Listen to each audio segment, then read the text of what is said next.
beaucoup, Monsieur Debussy. Monsieur Scolaire. Merci, Monsieur le bourgmestre.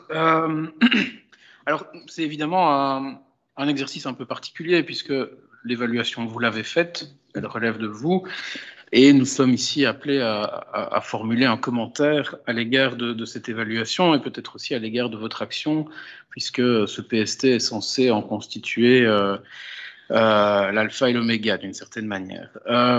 La première chose que j'ai envie de dire, c'est que je crois sincèrement que vous exercez l'une des fonctions les plus difficiles qui existent dans le monde politique et au-delà. Je pense que vous êtes en permanence pris entre le marteau et l'enclume. Vous n'avez absolument pas du tout les moyens qui seraient nécessaires à assumer les ambitions d'une grande ville comme Liège, parce que les villes et les communes, et particulièrement les grandes villes, sont dramatiquement sous-financées. Et donc, vous voilà contraint en permanence de jongler entre cette quadrature du cercle que vous tentez sans arrêt de former, et quand même la nécessité de faire savoir que vous vous en sortez bien. Ce qui évidemment est pas forcément le cas vu la situation dans laquelle vous vous trouvez, monsieur le bourgmestre. Et donc nous voilà face à des tableaux d'objectifs dans la plus pure ligne du New Public Management, où on va énumérer des objectifs, organiser des tableaux stratégiques, enfin, etc., nommer d'ailleurs stratégiques des choses qui ne le sont pas du tout, et perdre ce faisant, j'ai envie de dire, l'intelligence de la situation.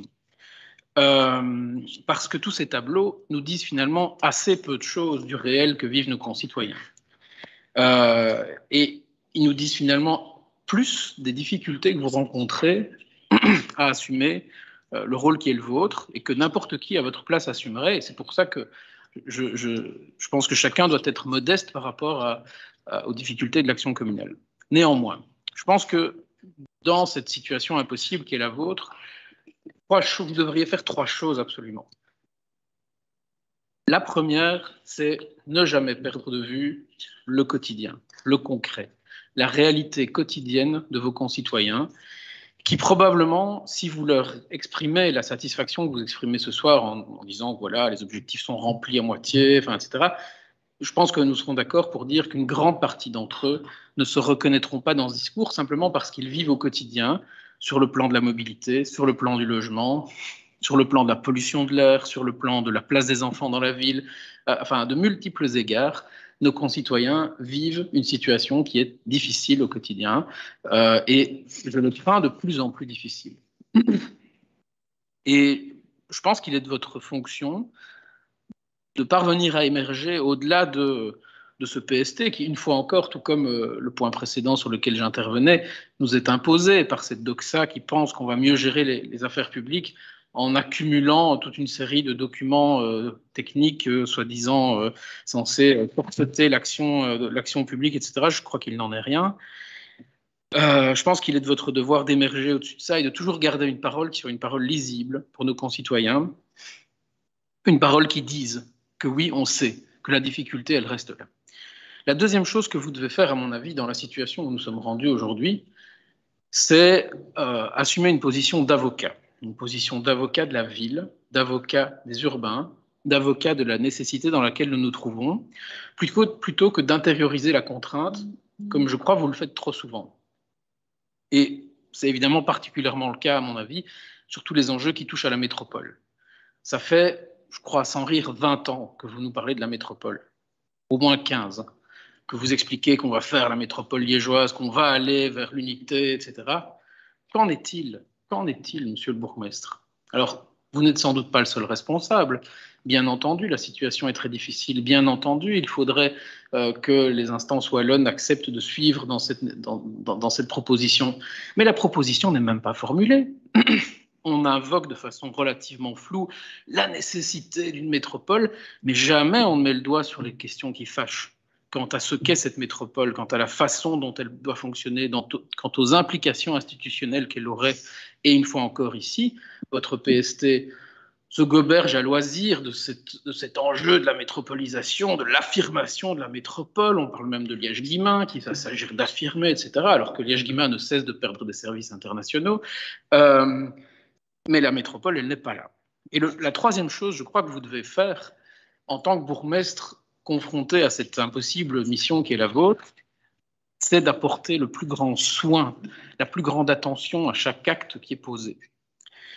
Et là, alors, mon intérêt particulier pour les enjeux d'architecture et d'urbanisme, évidemment, me donne peut-être un angle un peu particulier de lecture, mais quand je vois les projets que vous nous proposez, les projets que vous faites aboutir, ils ne répondent pas à cette exigence. Droix aujourd'hui, la piscine de Jonfosse, Bavière, les halles d'exposition à Bressou-Droix, l'autoroute 25, tous ces projets sont marqués par une très grande médiocrité. Par une médiocrité de la forme, par une forme qui est beaucoup trop peu aboutie, par une forme qui laisse la place aux logiques de destruction de la ville. C'est particulièrement évident sur le 25, où on garde en fait une sorte d'aménagement semi-autoroutier qui jamais ne deviendra un boulevard urbain, c'est-à-dire un espace mixte, appropriable par d'autres usagers que des automobilistes. Jamais, dans les plans que vous avez accepté de laisser passer. Évidemment, il y avait le FEDER, évidemment, il fallait que les fiches avancent, évidemment... vos interlocuteurs à la région étaient de mauvaise composition, mais enfin, à un moment donné, votre rôle, c'est de taper du poing sur la table. Votre rôle, c'est de dire que non, on ne se satisfera pas de projets aussi médiocres que ceux-là. Sur Bavière, on pouvait faire beaucoup mieux. Les halles d'expo, on pouvait faire autre chose que ce projet isolé dans un contexte périurbain, dans un contexte dessiné de manière périurbaine, alors qu'on aurait pu fabriquer un quartier à Droix. On aurait pu réellement fabriquer un quartier sur la plaine de Bressou, entre la gare de Bressou et le fleuve. On aurait pu valoriser la gare, alors qu'on a posé devant un P+R et des infrastructures qui coupent complètement ce potentiel, et ainsi de suite. La piscine de Jonfosse, même chose. Pourquoi n'a-t-on pas fait un concours d'architecture à la piscine de Jonfosse? Enfin, et voilà, le résultat, il est là, c'est un projet médiocre, malheureusement. Le téléphérique, même chose. Vous êtes en train, je ne vais pas revenir sur le sujet, je me suis longuement exprimé là-dessus la fois dernière, vous êtes en train de bousiller un beau projet en faisant les choses à l'envers. Et le téléphérique, qui pourrait être un outil métropolitain formidable, va devenir un petit outil rabougri s'il voit le jour, parce que la destruction du Saint-Georges et toutes les complications techniques qui s'en suivent rendent le chemin de ce projet très hasardeux. On est en train de faire un projet de téléphérique tout rabougri, alors qu'on aurait pu avoir un grand projet de métropolitain impliquant notamment les communes de Anse et Herstal dans un projet de mobilité pensé sur tout le nord de l'Aglo. Bon, le budget participatif, je ne veux pas en dire un mot, c'était un des projets peut-être les plus simples à mettre en place, il n'en est nulle part. Les corridors vélo, on est dans le même genre de problème, on en reparlera tout à l'heure sur le point concernant Ouassi. Et je vais juste terminer en revenant sur ces enjeux du quotidien, qui aujourd'hui ne sont pas rencontrés. Votre plan stratégique transversal, en nous présentant aujourd'hui une évaluation aussi favorable que celle que vous nous présentez, en fait, vous mettez en lumière toutes ces lacunes. Vous mettez en lumière à quel point il n'est pas taillé pour répondre, par exemple, à l'énorme difficulté que nous rencontrons sur les espaces publics. Aujourd'hui, la réalité des piétons à Liège, c'est qu'à de très nombreux endroits, il n'y a même pas un passage pour piétons. À de très nombreux endroits, les trottoirs ne sont pas en bon état. À de très nombreux endroits, les piétons sont mis en danger faute d'aménagement suffisant. Ça, c'est la réalité quotidienne. Et un plan stratégique transversal qui n'adresse pas, qui ne répond pas à cet enjeu, n'est ni un plan, ni stratégique, ni transversal. Les espaces verts, on relève des mêmes enjeux. Alors le logement, je veux bien vous laisser le bénéfice du doute parce que de fait, c'est une politique qui est peu communale et que voilà, mais n'empêche, quand vous dépensez 3 millions d'euros pour démolir le Saint-Georges et que vous nous expliquez après qu'il n'y a pas d'argent pour le logement, c'est difficile à entendre. La place des enfants dans la ville, pour moi, ça devrait être le cœur du cœur de l'action. Parce qu'on sait, monsieur le bourgmestre, que l'avenir de Liège dépend du fait que les familles restent. C'est vraiment la clé pour que cette ville s'en sorte, et notamment sur le plan budgétaire.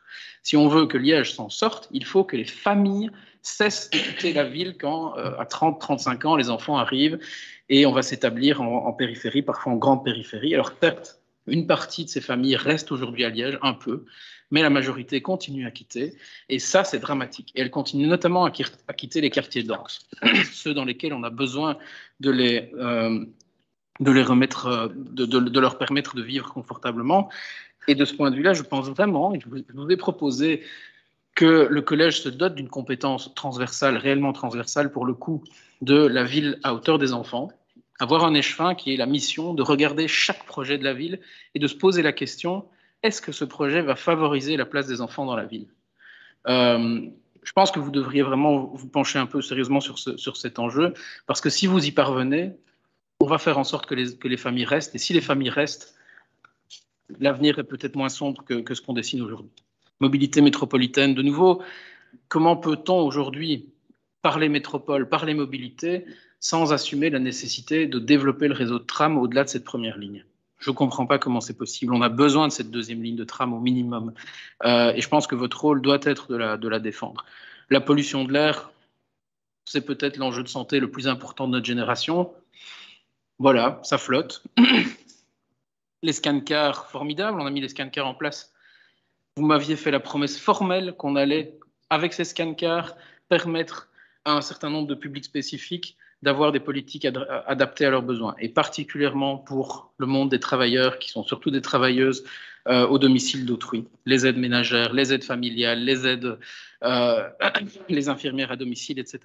Ça semble évident, parce que pour une personne âgée qui veut rester à Liège, et là encore, on a un enjeu de maintien de la population dans nos quartiers, pour une personne âgée qui veut rester à Liège et qui a besoin de recevoir l'aide d'une aide médicale, par exemple, pourquoi cette personne ne pourrait pas utiliser les places riverains? Aujourd'hui, ces personnes ont un quotidien extrêmement compliqué. Et là, rien du tout. Voilà. Sur les piscines, ben, c'est très bien, on a fait une piscine, mais on sait qu'on reste très largement en deçà des besoins. Aujourd'hui, si vous habitez Liège, c'est pas facile d'aller nager. Contrairement, si vous regardez les chiffres en Allemagne, aux Pays-Bas, au Luxembourg, en France, c'est hors de proportion avec ce qu'on connaît ici. Alors, les arbres, formidable. C'était le slogan au cœur de la campagne de Véga en 2018. On avait écrit 10 000 arbres en une législature. Vous faites mieux que ça. Vous annoncez 24 000 d'ici 2030. Super. Mais combien d'ici 2024? Combien d'ici 2021? Combien on va planter? Comment on fait pour les planter? Moi, je suis sollicité par des gens qui me disent là, j'aurais besoin qu'on plante un arbre devant chez moi. J'aurais besoin qu'on plante un arbre à tel endroit. Il y a moyen. Et ça nous ferait du bien parce qu'on a peur des prochaines canicules. Comment on fait pour faire remonter ces demandes? Comment on fait pour qu'elles soient concrétisées? Comment est-ce qu'on fait? Les gens, ils sont même prêts à les faire eux-mêmes, hein, les arbres. Il suffit, on leur donne l'autorisation, on vérifie qu'il n'y a pas d'impétrant problématique en dessous, et puis hop, les gens les plantent et ça va aller, mais il faut le faire. Et ces arbres, on les annonce, on n'en est nulle part. Voilà. Peut-être que je suis un peu dur, et je répète que vraiment, j'ai beaucoup de sollicitude pour vous, monsieur le bourgmestre, pour l'énorme tâche qui est la vôtre, parce qu'elle est titanesque.